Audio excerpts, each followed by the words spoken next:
Parashat Yitro.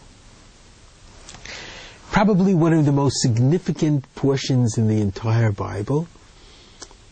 The portion which presents the great miracle of Jewish history, the changing moment in Jewish history, when the Jews became a God-infused and a law-inspired people with the revelation at Sinai and the Ten Commandments. It's fascinating that in 4,000 years, no one has succeeded in crafting a legal code as concise, as relevant, as crucial as these Ten Commandments.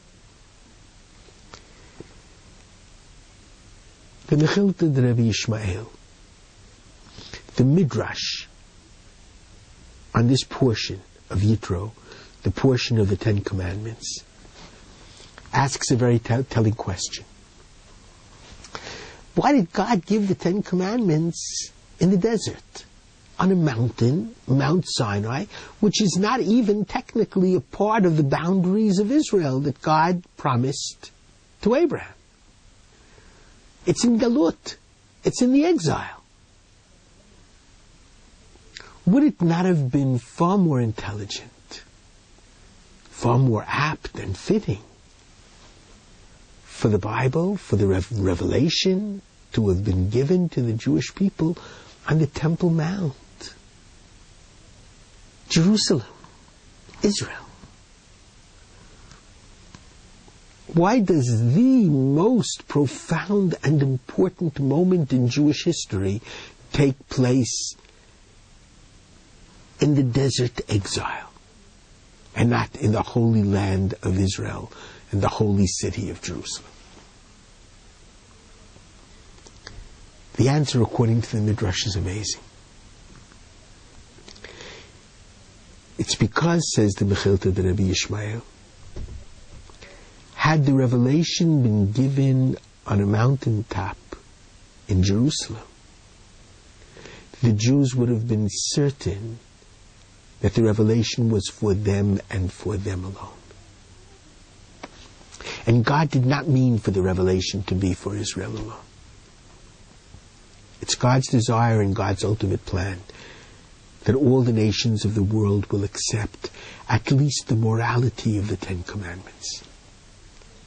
And Maimonides even goes a step further in his Laws of Kings. V'chulam yachzeru ledat ha'emet. All of them will return to the true religion, to Judaism.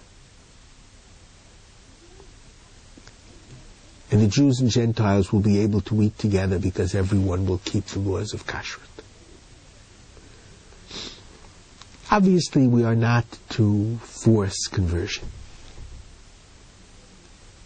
And Judaism believes you don't have to be Jewish to enjoy Levi's rye, and you don't have to be Jewish to have a share in the world to come. Any Gentile who is moral, who keeps the basic laws of morality of thou shalt not murder, thou shalt not commit adultery, thou shalt not steal, has a share in the world to come. As long as he's not an idolater, as long as he doesn't eat a living organ or blood of a living animal, as long as he doesn't blaspheme God, as long as he sets up a law court that makes certain that the laws that we've just outlined will be kept in that society.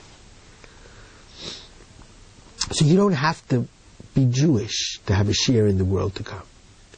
But ultimately, our tradition teaches people will accept the traditions because they're beautiful traditions and meaningful traditions.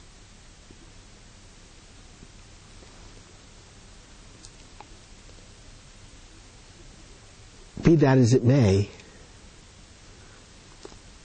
because God wanted the world to certainly accept the morality of the Ten Commandments, God originally went to the world and offered them those commandments.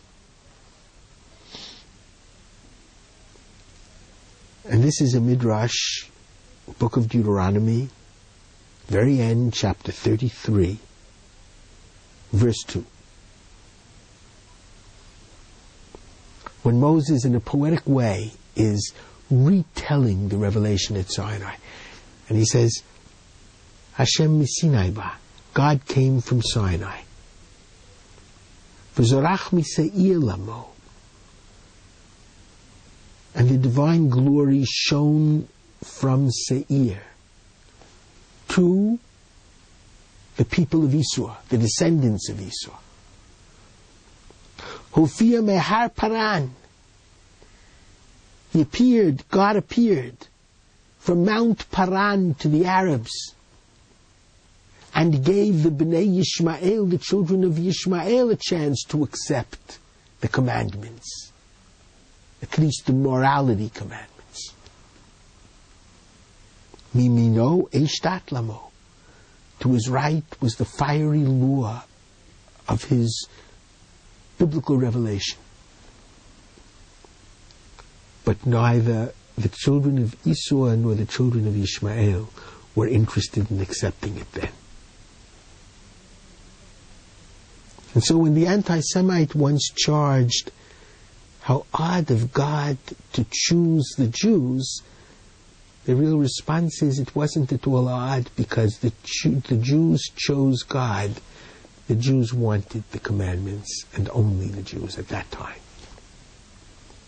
But in our prayers on Sabbath morning, we say, during the Sanctity Kedusha prayer, the additional prayer on the Sabbath morning, Musaf, V'hu yashmienu barachamav shenit le'enei kol chai. Ultimately, and we believe we're close to that time, God will reveal Himself and His law a second time before the eyes of every living being. And the whole world will accept a God of love, a God of morality, a God of peace. So why wasn't the revelation given in Israel? Because the revelation was meant for the world, and ultimately, we believe, will be accepted by the world. Shabbat Shalom.